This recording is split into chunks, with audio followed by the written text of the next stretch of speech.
Hello everyone, my name is Wesley with Wesley Ann Books, and today we're going to be reviewing Queer Comics, Queer, A Graphic History. Queer, A Graphic History is written by Meg John Barker. They are a writer, therapist, and activist academic specializing in sex, gender, and relationships, queer, gender, and sexuality. They also have written books about how to understand your gender, life isn't binary, enjoy sex, how, when, and if you want to, rewriting the rules, and hell yeah, self-care. The book is illustrated and also written by Julia Sheely. They also have illustrated and written Gender, A Graphic Guide, Sexuality, A Graphic Guide, American Politics, A Graphic History, Metroland, and many zines and more. They specialize in graphic storytelling and illustrations that help translate and bring a human touch to difficult concepts, and their art focus is strongly on mental health, queerness, activism, and community. So let's get started talking about the art style. This narrative, or graphic history, is completely black and white. There's no color, no grayscale, and this reads less like a story but more of an informational book with pictures to help guide and entertain the book. It is equally likely to be either brush pen or a similar brush in digital art because the lines and designs are quite clean. Each page is its own discussion or its own panel, because there are limited actual panel cutouts. But each section reads as its own chapter and its own piece of the puzzle that fits into the story or the history of queerness. Each page, its own discussion or panel, is in relation to one another, which creates this overarching narrative of queer history. This book is both very text and speech heavy, but not without pictures as well. These visuals always serve to the text. You won't find one without the other within this graphic narrative. The characters in this book usually are in this simpler, cleaner design, except for when we're drawing actually like historical figures and people, in which they are more detailed illustrations. The people, though simple looking, are diverse in shapes and expression and add a lot of texture and personality to the pages. Each page, in a sense, is mostly a splash page. It's its own tiny story in the huge history and theory of queerness. The art itself mimicking pop art and graphic art. There's a healthy balance of minimal paneling art and words, which makes it easier to read instead of some denser readings of which they talk about. So this book is actually, with its art design and its symbolisms through art, is a great introduction to the actual hard-hitting world of queer theory.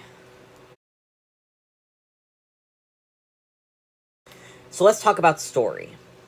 It makes queer theory and history interesting, a compilation and paraphrasing as a way to get into the depth, and a guide for it to study as an intro to queer theory and history. There's no focus on a main character.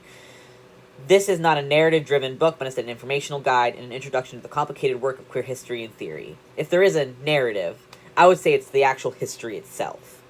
The characters in the book themselves have a voice in which they use their own speech bubbles to relate motives and different voices to the reader. Such as right here. There are many different sections to the book in which I personally really liked when talking about queer theory. In that, starting out, it actually talks about the word queer, what is it, where we're heading, and if we're reclaiming it or not.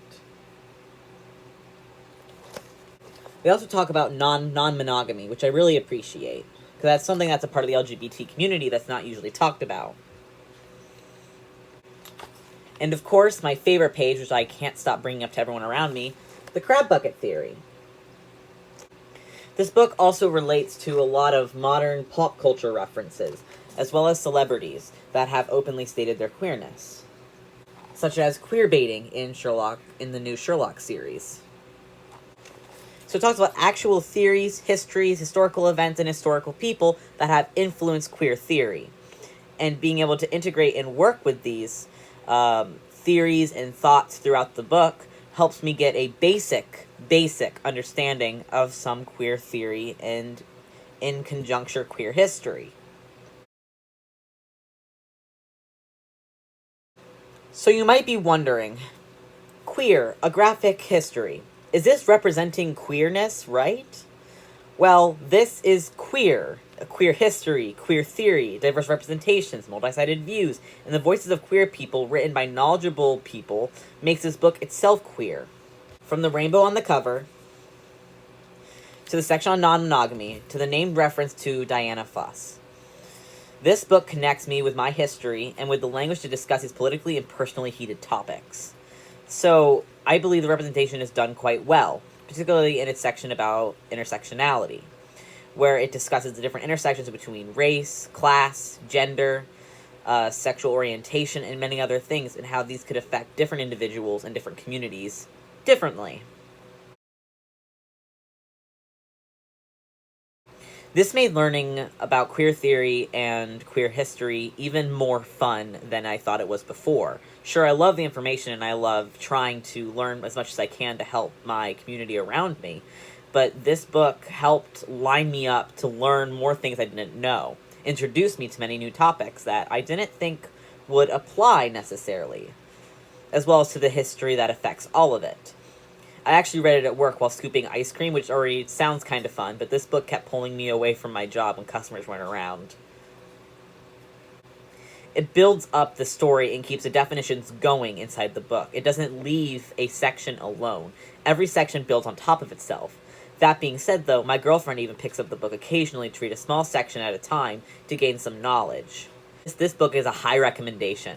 I encourage you to learn and read from this book, because it really has been opening up to different parts of myself that I might not have known about, as well as different parts of the community that I need to do more research on myself. So overall, I give this book a 5 out of 5. It was a great read, had a lot of information. I loved the art. I loved the use of white space and dark space, and how there were no panels, and everything was fluidly connected together, yet also segmented. So, I highly suggest this, that you go ahead and look for it online, buy it from the local bookstore, go to the local library, just go ahead and read up on it and see what you think. Alright, bye!